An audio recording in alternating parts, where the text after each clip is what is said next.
We also banned significant leaders from the movement because of their cynicism about government and the country changing.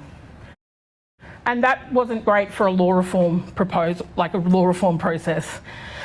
So we wouldn't allow many of them to speak, but we also wouldn't allow people with a voice. So if you had one of those badges where you get into Parliament House and you regularly lobby in the halls of Canberra with politicians, the dialogues were not for you. If you were CEO of really peak national bodies, the dialogues, you weren't invited. It had to be people that were actually genuinely voiceless. And the other group, and I apologise to the Law Council of Australia, the other group we banned were lawyers, except for myself.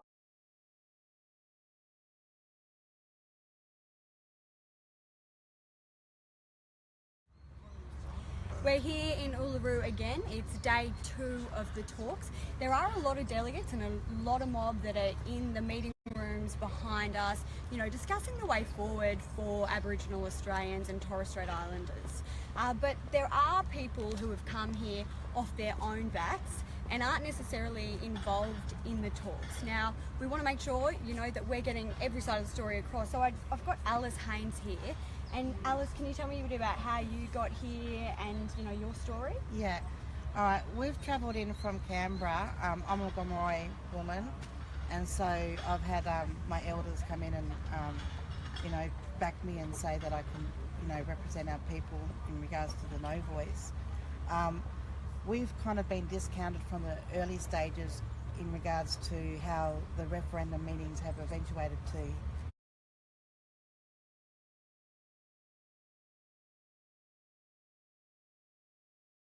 Being here, and there was like this 2 state meetings in New South Wales, one in Dubbo and one in Sydney, and not at any time did the Referendum Council come into Gomeroi country and sit down and have any kind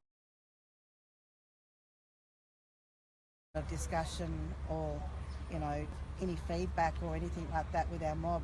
So there was a couple of fellas that were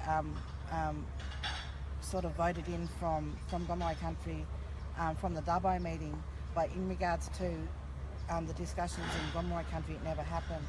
But for myself, I've been campaigning against the Recognise probably for about 6 years. Based on the research that we've been doing, is that there is no offer of rights on the table here. There is no offer of human rights or cultural intellectual property being offered. So, and Recognise is binding. Like once they recognise us in, it's not like you can go back and fix it later. So this is what we're concerned in, that we're going to be bound into the Constitution without these rights. And then these, but also these discussions that we're seeing at the moment, like it's about like, we're not being asked what we want. And if they were going to ask us what we want, it should have happened from the clan base and from the nation base initially before it got here. So so there are delegates that are here, but the other problem is like some of the delegates have been elected by their people, but many delegates are inside who have not been elected by their people. They have been rung up by ATSI, or IATSA, sorry.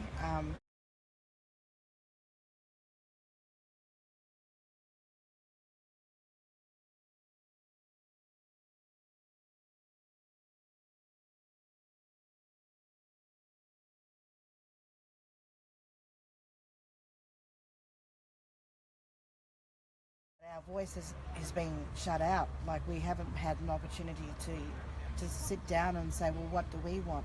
How do we want to protect our cultural sites that we've got? And I just want to mention too, like, you know, we're here in Uluṟu country, Uluṟu Pitjantjatjara, Yankunytjatjara country, and this is a very, very sacred site, and there's a lot of cultural protocols that we have to adhere to, and so we've been requested to pull down our banners because it's not the way for Uluṟu mob, and that's fair enough, so we have to respect that. And it is frustrating coming from country, like I've had to come in and raise my own funds on a GoFundMe and ask for people to pay for me to come in here so our voice can be heard from our country. But while everybody else is flown in, you know, and they're in hotels and we're in a tent in the red dirt and enjoying the country, but at the same time we're not being equally catered for, you know, kind of thing. So the concern is that, you know, we feel shut out, we feel shut down, and I feel shut down as well in regards to that we haven't had a chance to have a voice.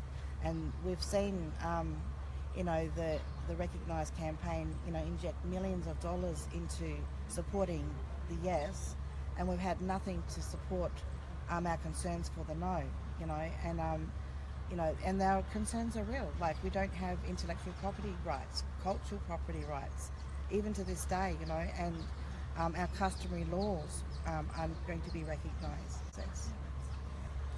Tell me then, I guess you are here. Are you being given a voice, that voice for the other side?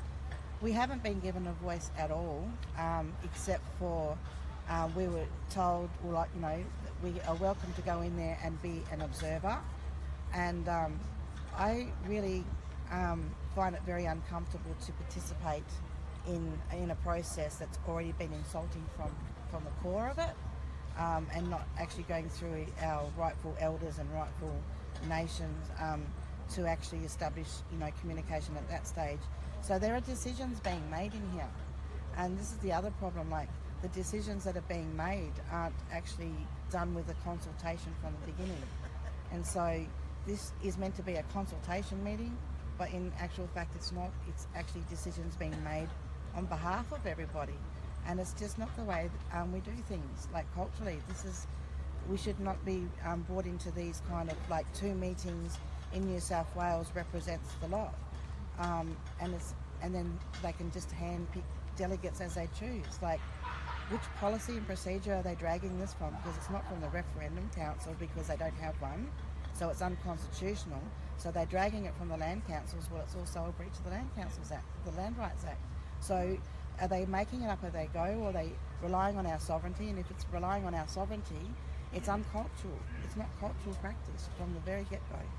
So the Constitution, I am saying, is not fit for the delicate nations that we have, with the intricacies of the different cultural sort of jurisdictions around the country, and not one nation can speak for another.